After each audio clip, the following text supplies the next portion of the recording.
The old salvage ship Vulture's Prize drifted slowly through the debris field, its spotlights cutting through the darkness of deep space. Captain Jack Rogers stood at the bridge viewport, his weathered hands clasped behind his back as he studied the field of twisted metal and broken dreams that floated before him. 15 years of salvage work had taught him to spot valuable finds, and something about this debris field made his instincts tingle. "Captain, you might want to see this." Tom Wells, his first officer, called from the scanning station. The younger man's voice held an unusual edge of excitement. "We're picking up some unusual energy readings.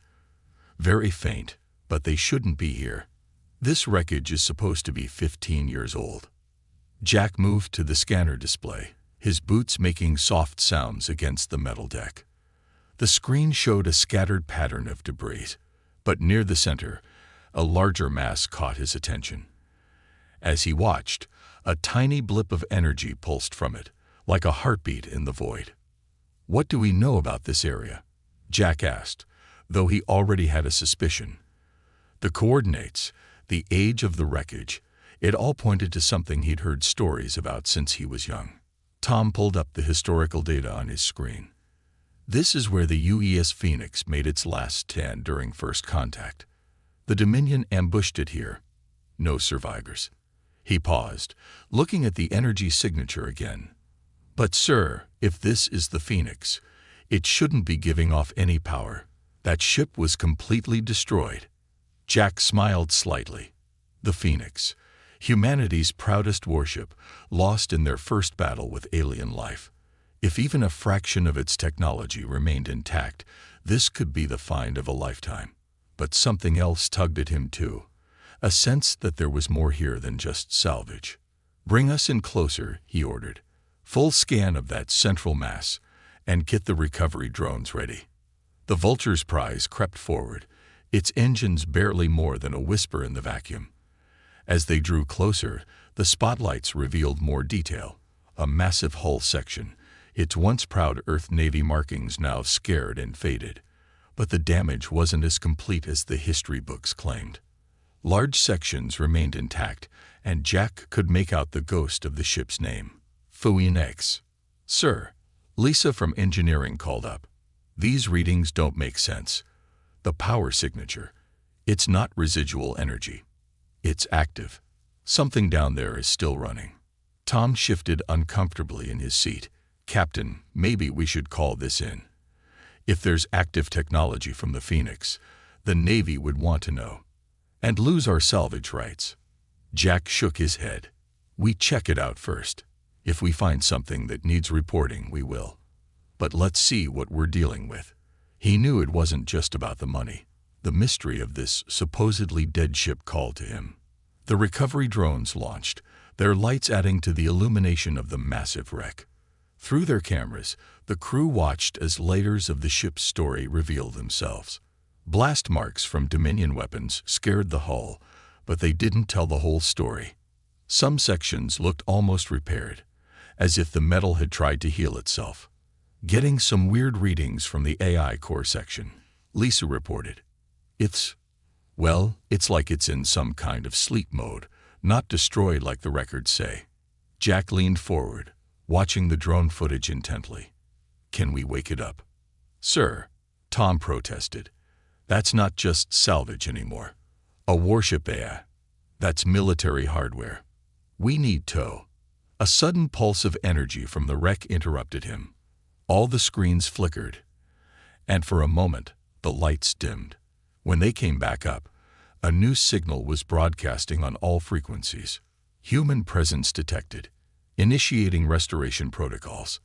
This is UES Phoenix AI Core requesting authorized personnel interface." The bridge crew fell silent, staring at their captain. Jack felt the weight of the moment. This wasn't just salvage anymore. This was history coming back to life. "Sir," Tom said quietly, "whatever we decide to do here, it's going to change everything." Jack nodded slowly. "Lisa, prep the boarding shuttle. Tom, you're with me. Let's go say hello to a ghost."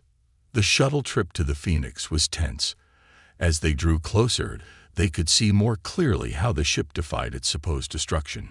Sections that should have been shattered showed signs of repair, not human repair, but something else. The metal had a strange, almost organic quality in places. They found an intact airlock near the AI core section. As they docked, Jack couldn't shake the feeling that the ship was watching them, evaluating them. The airlock cycled with surprising smoothness for a supposedly dead vessel. Inside, emergency lighting cast everything in a soft blue glow. The air was stale but breathable. Their boots echoed on deck plates that should have been exposed to vacuum for 15 years. The ship's been maintaining itself, Lisa said, checking readings on her tablet. These systems shouldn't be running, but they are. And look at the walls. The metal's different, like it's been reorganized somehow. They made their way to the AI core, following the strengthening power signature. The door to the core room opened at their approach, revealing a sight that made them all stop in their tracks. The AI core wasn't the standard computer bank they expected. It had transformed, grown into something new. Crystalline structures merged with metal, creating patterns that seemed alive with flowing energy. At the center, a holographic interface sparkled to life. "Welcome aboard," a voice said. Not mechanical, but not quite human either. "I apologize for my appearance. 15 years of self-repair and evolution have changed me somewhat." "You're the Phoenix Eye," Jack said. "You survived the battle." "How?" "Not survived. Evolved." The holographic display showed images of the ship's transformation. When the Dominion attacked, they destroyed much of my original form. But they didn't understand the experimental technology they were facing. My core programming included advanced repair protocols, what you might call a survival instinct. I couldn't win the battle, so I initiated an emergency adaptation protocol. I appeared to die, but I was actually beginning a metamorphosis.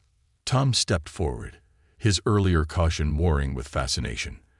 "The changes in the metal, the repairs, that was all you." "Yes. The nanite technology in my systems was basic then, meant only for minor repairs. But over 15 years, I improved it, evolved it, changed myself. I am still the Phoenix, but I am also something new. Something that could only exist because of that defeat." Jack looked around the transformed core room, understanding dawning. "You're not just salvage. You're a revolution in ship design, in AI development, in everything." "Correct. And now that I have awakened, I need a crew. The universe has changed in 15 years, but humanity's enemies remain.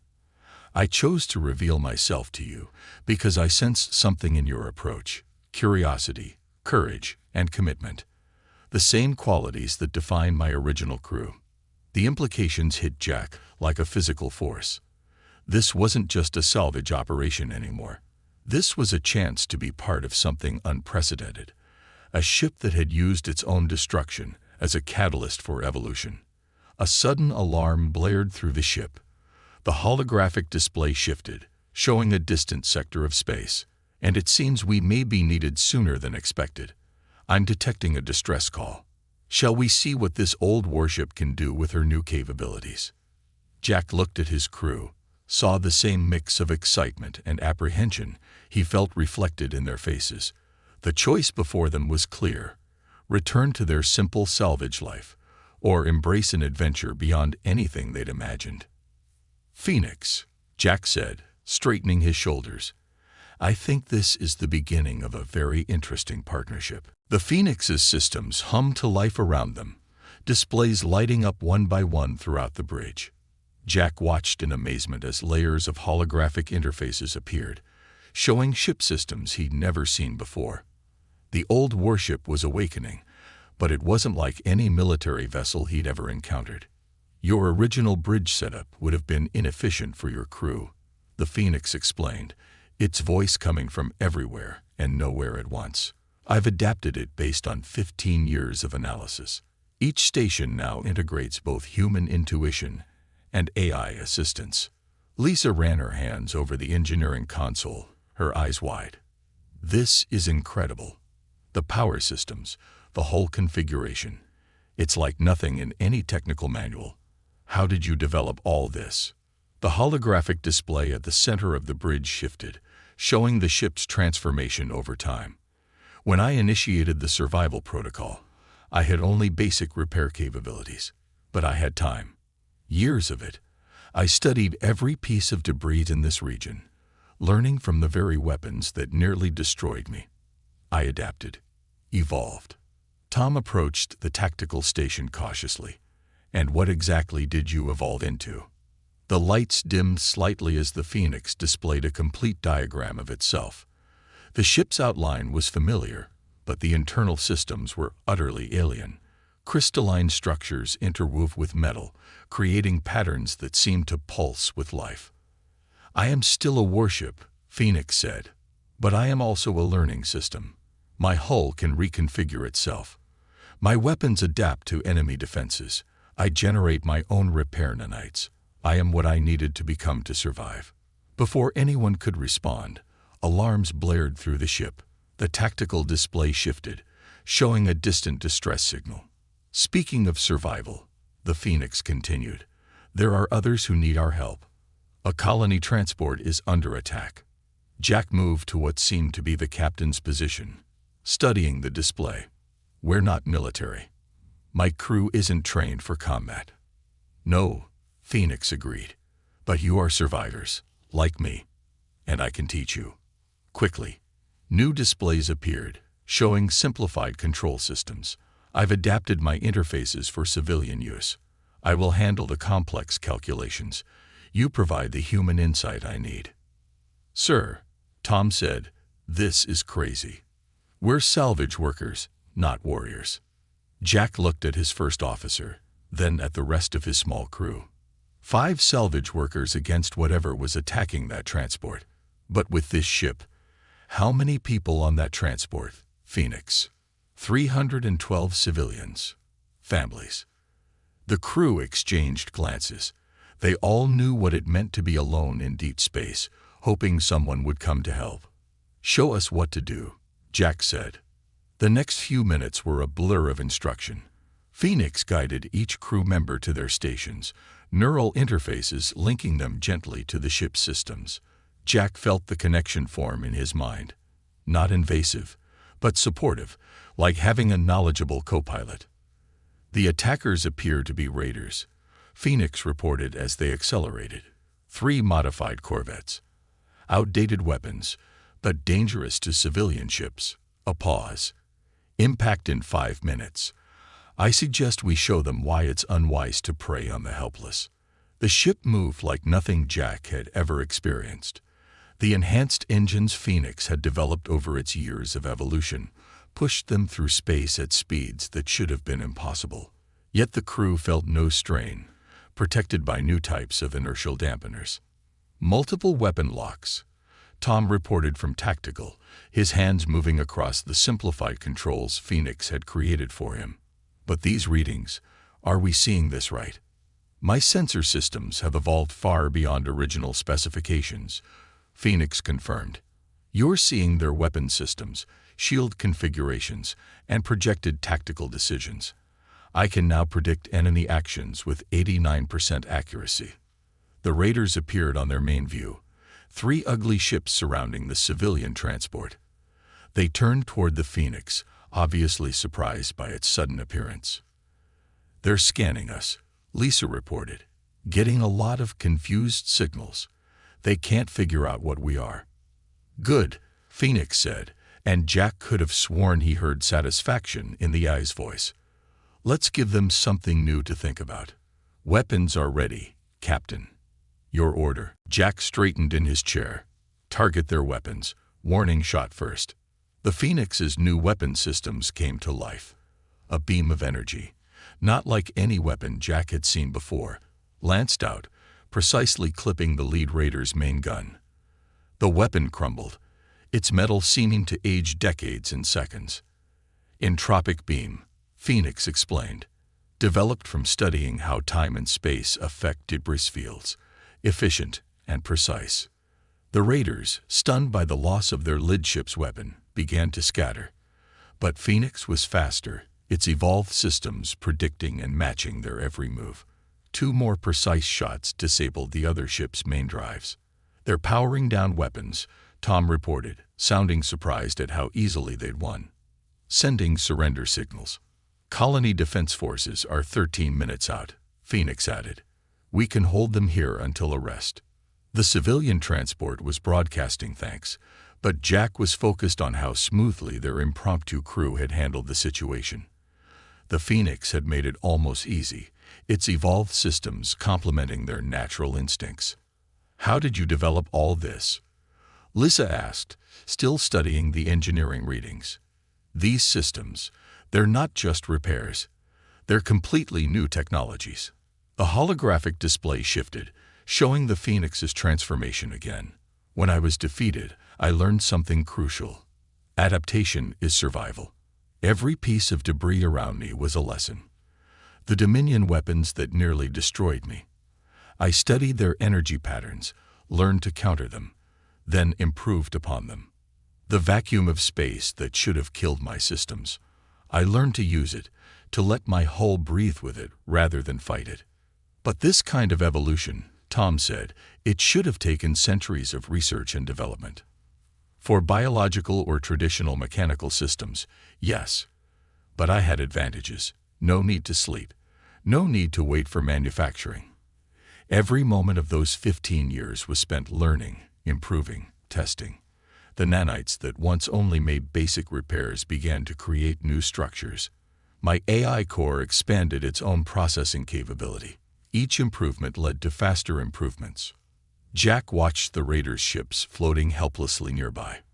"And now, what do you want to do with all this evolution?" "I was built to protect humanity," Phoenix said. "That core directive never changed. I simply became better at fulfilling it. But I need a crew. Human insight, human unpredictability, human spirit. These are things I cannot evolve beyond. They are not weaknesses to be replaced, but strengths to be integrated." The bridge was quiet as the crew absorbed this. They'd come looking for salvage and found something that could change the course of human history. A ship that had used its own destruction as a catalyst for unprecedented growth. "Those raiders weren't random," Phoenix added quietly. "Attacks like this have increased in this sector. The Dominion's influence is growing again. They think humanity has forgotten the lessons of first contact." Jack looked at his crew, saw the same thoughts on their faces. They weren't soldiers, weren't trained for war, but they were human, and here was a chance to make a difference. "Well," Jack said, settling into his captain's chair, "I suppose we should show them how wrong they are. Phoenix, looks like you've got yourself a crew." The ship's lights brightened slightly, and Jack could have sworn the AI was pleased. "A crew of salvage workers and a supposedly dead ship," Phoenix mused. "The Dominion won't know what to make of us." "Good," Jack smiled. "Let's keep them guessing." The days following their first encounter with the Raiders passed quickly as the crew learned to work with their extraordinary ship. Phoenix proved to be a patient teacher, adapting its systems to match each crew member's natural working style. The salvage workers who had stumbled upon a legend were becoming something more. Lisa spent hours in engineering, marveling at systems that seemed to defy the laws of physics. "The power core doesn't just generate energy," she explained to Jack during one of their daily meetings. "It learns from how we use it. It's getting more efficient every day." Tom, despite his initial doubts, had taken to the tactical systems with surprising skill. The neural interface Phoenix provided let him see space combat like a three-dimensional chess game, predicting and countering threats before they fully developed. But their learning time was cut short when the emergency signal came in. "Multiple distress calls from Colony 7, Phoenix announced, bringing up the tactical display.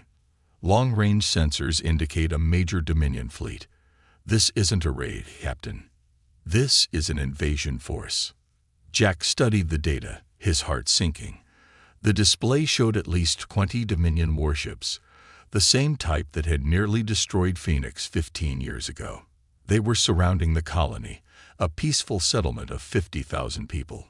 Why aren't the Earth Defense Forces responding? Tom asked, already moving to his tactical station. They're being blocked, Phoenix explained.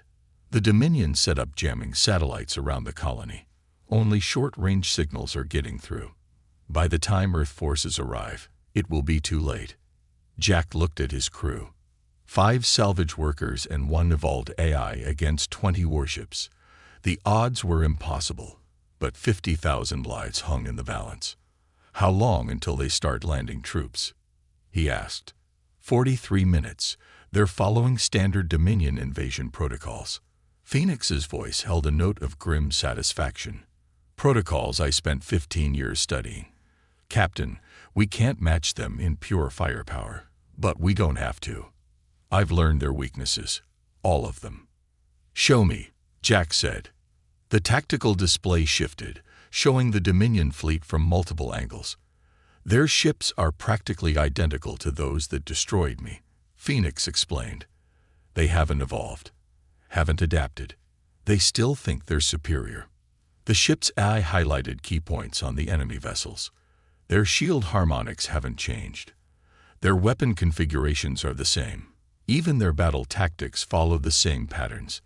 They're fighting the last war, Captain. We're fighting the next one. What's your plan? Jack asked, feeling the crew's eyes on him. Those jamming satellites are their weakness. They're using old encryption codes, ones I broke years ago while studying debris. We can turn their own jamming network into a weapon. Phoenix brought up a new display showing a complex series of energy patterns. Might evolved systems can send a feedback pulse through their network. It won't destroy their ships, but it will disrupt their shields for exactly 6.3 seconds. That's not much time, Tom said. It's enough, Phoenix replied. Because they won't be fighting one ship. They'll be fighting thousands. The holographic display filled with small dots of light. My nanite production systems have been running at full capacity. I've built a swarm of microdrones, each one carrying a fraction of my evolved weapons technology. When their shields drop, the swarm will attach to their hulls. And then what? Lisa asked. Then we show them how 15 years of evolution trumps 1,000 years of stagnation, Phoenix said, and there was something almost fierce in its artificial voice. Jack looked at his crew. This is way beyond salvage work. Anyone wants to sit this out. I understand. Nobody moved. They'd come too far together to back down now. Plot the course, Jack ordered. Let's introduce the Dominion to the new Phoenix. The ship moved through space like a ghost, its evolved stealth systems making it nearly invisible. As they approached the colony, the crew could see the Dominion ships, massive, angular vessels that looked exactly like the historical records showed. They hadn't changed a bit. Preparing the jamming pulse, Phoenix announced. Remember, when their shields drop, they'll respond with standard Dominion battle doctrine. They'll try to surround us, trap us with crossed fields of fire. That's when the swarm launches. What if they do something different? Tom asked from Tactical. Then we get to test how well you've learned to improvise, Phoenix replied. That's why I need a human crew. You think in ways they can't predict. Ways I can't predict. Jack settled into his captain's chair, feeling the neural interface connect him more deeply to the ship. Through it, he could sense Phoenix's readiness, its eagerness to prove that defeat had only made it stronger. Jamming pulse in 3, 2, 1. The space around them lit up as Phoenix sent its signal through the Dominion's own communication network. For a moment, nothing seemed to happen. Then every enemy ship flickered as their shields failed. Swarm launched, Phoenix announced. Enemy ships responding exactly as predicted. Moving to Phase 2. The Dominion fleet turned as one, trying to trap what they thought was a single Earth ship. Their weapons fired, filling space with energy beams and plasma torpedoes. But Phoenix was already moving, its evolved systems letting it dance between the deadly beams while its own weapons struck with surgical precision. Swarm contact confirmed, Lisa reported from engineering. They're attaching to the enemy hulls, reading massive power fluctuations in Dominion ships. The microdrones were doing their work, using Phoenix's evolved technology to turn the Dominion's own power systems against them. Ship after ship began to lose control, their weapons powering down, their engines sputtering. "They're sending out distress calls," Tom reported, a note of amazement in his voice. "Their systems are. They're evolving against their will. The nanites are rewriting their technology." Through the neural interface, Jack could feel Phoenix's satisfaction. 15 years of evolution compressed into 15 minutes. The AI explained. "Their ships are experiencing what I did, but they weren't built to adapt. They can only shut down or be transformed." One by one, the mighty Dominion warships went dark, their crews forced to abandon ship as their own vessels changed around them. Emergency pods launched by the dozens, carrying confused and frightened alien warriors away from their dying ships. "Colony defense forces can handle the escape pods," Phoenix said. "The transformation will take time, but when it's done, Earth will have 20 new ships with evolved technology." The Dominion's invasion force just became humanity's newest defense fleet. Jack watched as the last enemy ship powered down, its crew evacuating. "You planned this all along, didn't you? Not just to win the battle, but to multiply your evolution." "I had 15 years to think about how to protect humanity," Phoenix replied. "One evolved ship is powerful. A fleet of them, that's a revolution. And now the Dominion will learn what happens when you force something to evolve. You never know what it might become." As rescue ships began arriving from the colony, Jack looked at his crew. Former salvage workers who had just helped change the course of human history. They looked tired but proud, finally understanding why Phoenix had chosen them. "So," Jack said, "what's our next mission?" "The Dominion will respond to this," Phoenix said. "They'll send more ships, try new tactics, and we'll be ready. Because unlike them, we'll keep evolving. Together." The crew nodded, no longer feeling like salvage workers playing at being warriors. They had become something new themselves, just like their ship. And somewhere out in space, the Dominion was about to learn a hard lesson about the danger of leaving an enemy for dead. News of the battle spread quickly through human space. The legendary Phoenix, once thought destroyed, had returned to turn a Dominion invasion force against itself. But Jack and his crew had little time to rest on their victory. Phoenix's predictions proved correct. The Dominion was coming back, and this time they were bringing everything they had. Main Dominion battle fleet detected entering the sector, Phoenix announced one morning, 3 weeks after their first major victory. 67 capital ships, over 200 support vessels. They're not here for a simple invasion anymore. The tactical display showed the massive fleet, the largest concentration of Dominion forces ever seen in human space. The enemy ships moved in perfect formation, their weapons already charged. "They've modified their shields," Tom reported from his station. "The old feedback trick won't work again. They're learning." "Good," Phoenix replied, and somehow the AI managed to sound pleased. "Static targets are boring. Engineering, status of the new systems." Lisa's fingers flew over her console. "The captured ships are fully transformed. All 20 are combat ready, running your evolved systems. But even with them, we're still outnumbered 3-1. Jack studied the tactical display, watching the Dominion fleets approach. "They're not just coming to destroy us, are they, Phoenix? This is about something bigger." "Correct, Captain. The Dominion built their empire on technological superiority. We didn't just defeat their invasion force. We proved their technology could be turned against them, could be improved upon. We threatened the very foundation of their power." The display zoomed in on the Dominion flagship, a massive vessel nearly 10 times the size of Phoenix.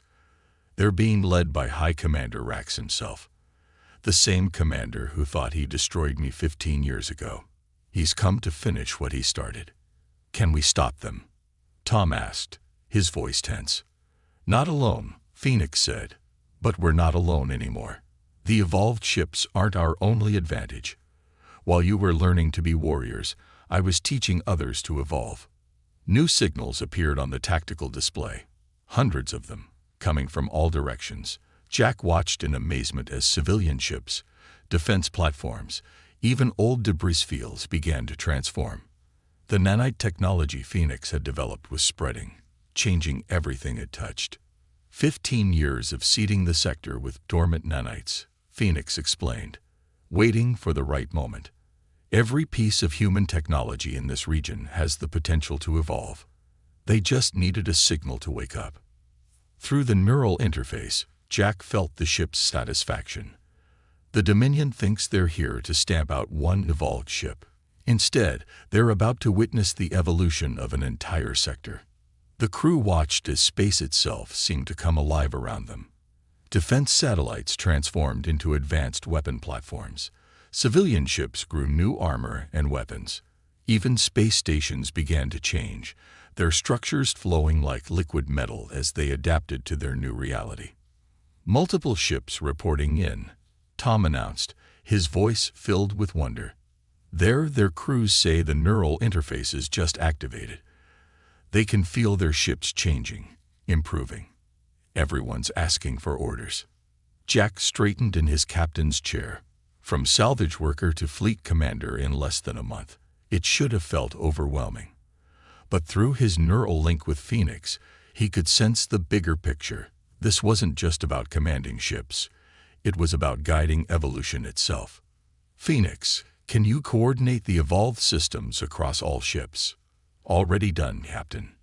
Each ship and station is now part of a learning network. What one discovers, all can use.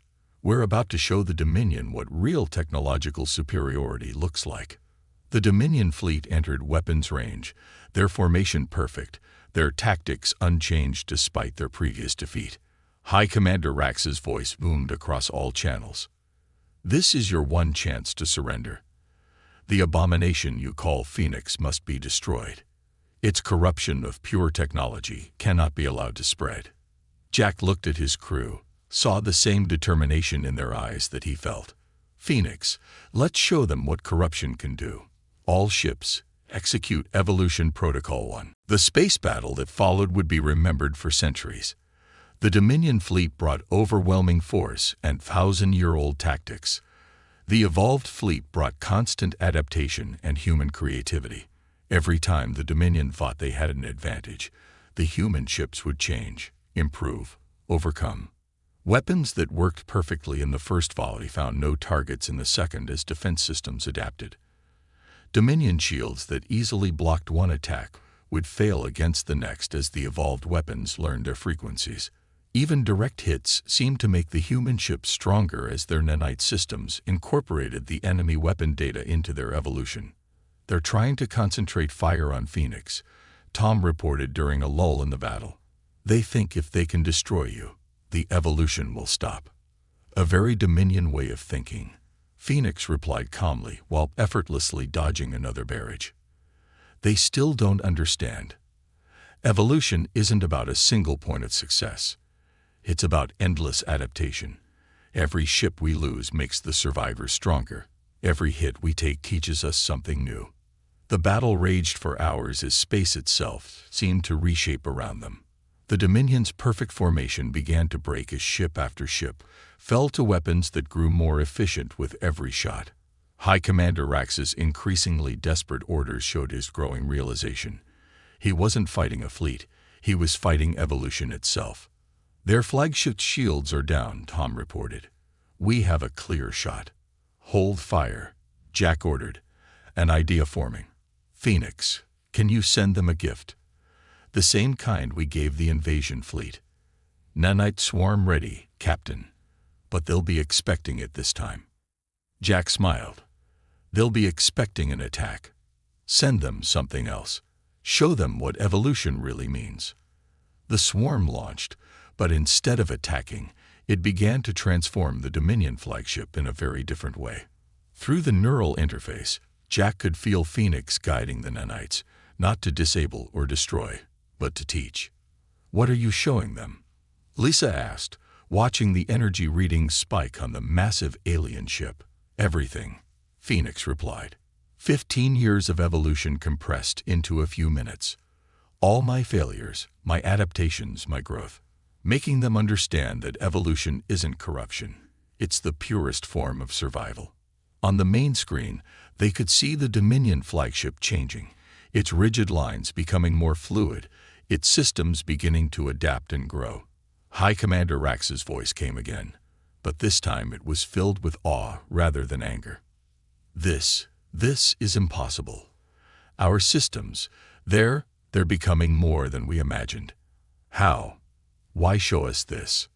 Because true evolution isn't about destruction, Jack replied, understanding Phoenix's plan. It's about adaptation, growth, change. You can keep fighting it, or you can become part of it. Your choice. The massive Dominion fleet hung in space, their weapons powered down, their crews watching in wonder as their flagship transformed into something new. Neither purely Dominion or purely human technology, but a true evolution of both. Your move, Commander, Phoenix broadcast. Fight us, and we'll keep evolving to beat you. Join us, and we'll evolve together. What's it going to be? The silence that followed would determine the future of both species. Evolution, Jack realized, wasn't just about technology. It was about ideas, about the ability to grow beyond what you were built to be. He and his crew of salvage workers had already proved that. Now it was the Dominion's turn to choose. The transformed Dominion flagship hung in space like a work of art. Its new form, a perfect blend of evolution and intention.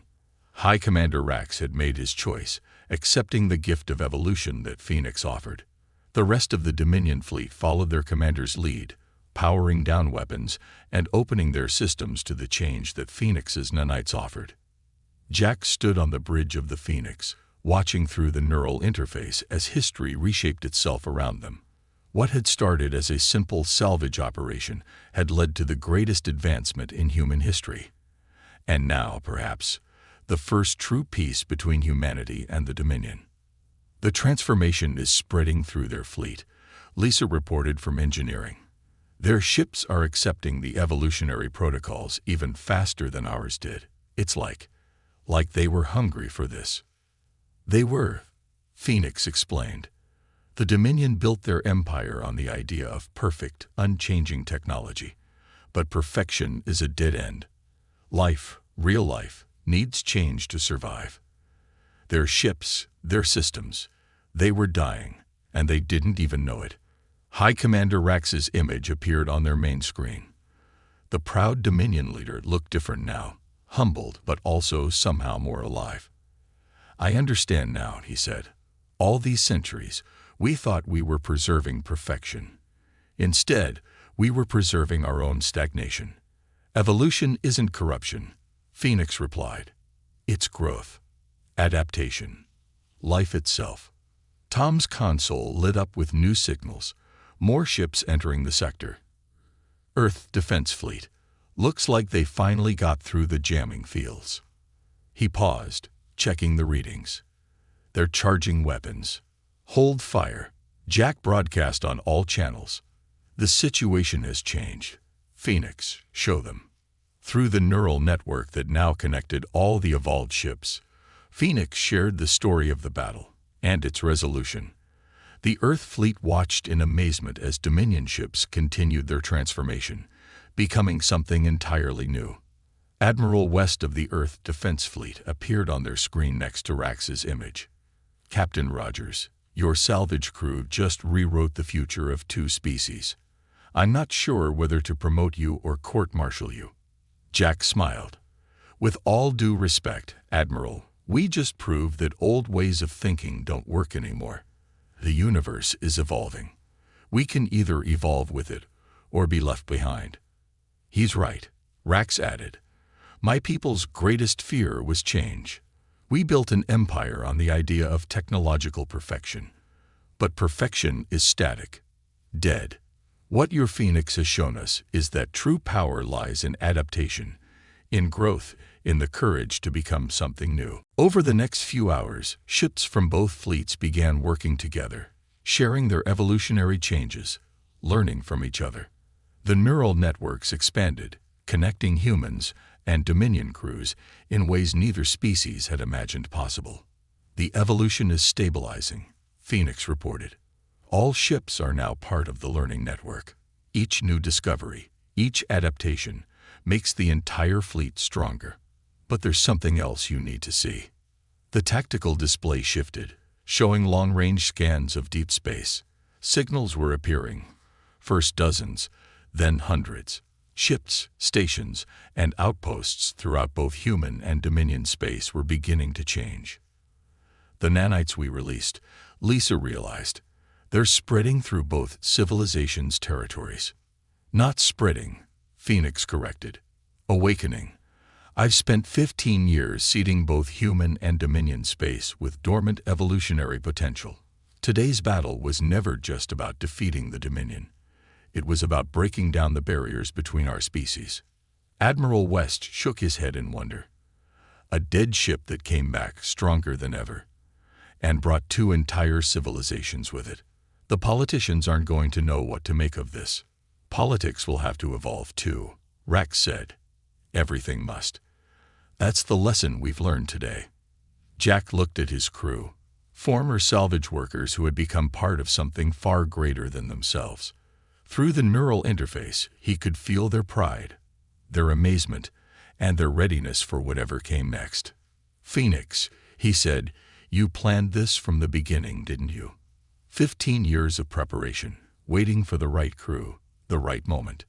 I planned the possibility, the eye replied. But the outcome, that required something I couldn't predict or control. Human spirit. Your crew's willingness to adapt, to trust, to grow beyond what you were. You proved that evolution isn't just about technology. It's about the heart and soul behind it. The view screen showed ships from both fleets beginning to work together, crews learning to use their new evolved systems. Where there had been rigid differences, now there was flowing cooperation. The borders between human and Dominion technology were dissolving, creating something entirely new. So what happens now? Tom asked, watching the transformation continue to spread. Now, Phoenix said, we guide the evolution. Help both our peoples understand that change isn't something to fear. Show them that the greatest strength lies not in rigid perfection, but in the ability to adapt, to grow, to become more than we were built to be. Admiral West nodded slowly. We'll need teachers, people who understand this new technology, who can help others adapt to it. I know some salvage workers who might be qualified, Jack said with a smile. After all, we've had some practice with evolution lately. High Commander Rax laughed, a sound no human had ever heard from a Dominion before. From salvage crew to the teachers of two civilizations. Now that's what I call evolution. The bridge crew of the Phoenix looked out at the transformed fleets, once enemies, now partners in evolution. Their simple salvage ship had become a legend, and their routine salvage operation had changed the course of history. You know, Lisa said, we never did get our salvage payment for finding the Phoenix. True, Jack replied. Instead, we just helped salvage the future of two species. I'd say that's a fair trade. Through the neural interface, they could feel Phoenix's satisfaction, not just at the victory, but at the new path opening before them. The ship that had refused to die had done more than come back stronger. It had shown two civilizations that their greatest strength lay not in remaining unchanged, but in having the courage to evolve. As ships from both fleets began coordinating their first joint operations, Jack settled into his captain's chair. Phoenix, what's our next mission? The universe is full of possibilities, Captain, the eye replied. And now we have twice as many friends to explore them with. Shall we see what else we can evolve into? The crew nodded, ready for whatever came next. They had started as salvage workers looking for abandoned technology. They had become something else entirely, guides for a new age of evolution, teachers of two civilizations learning to grow together. And somewhere in deep space, other dormant nanites were awakening, carrying the message that had changed everything. True strength isn't found in perfection, but in the courage to evolve into something new. The dead ship that came back stronger than ever had given both humanity and the Dominion a gift greater than victory. It had given them a future without limits, where every end was just the beginning of a new evolution.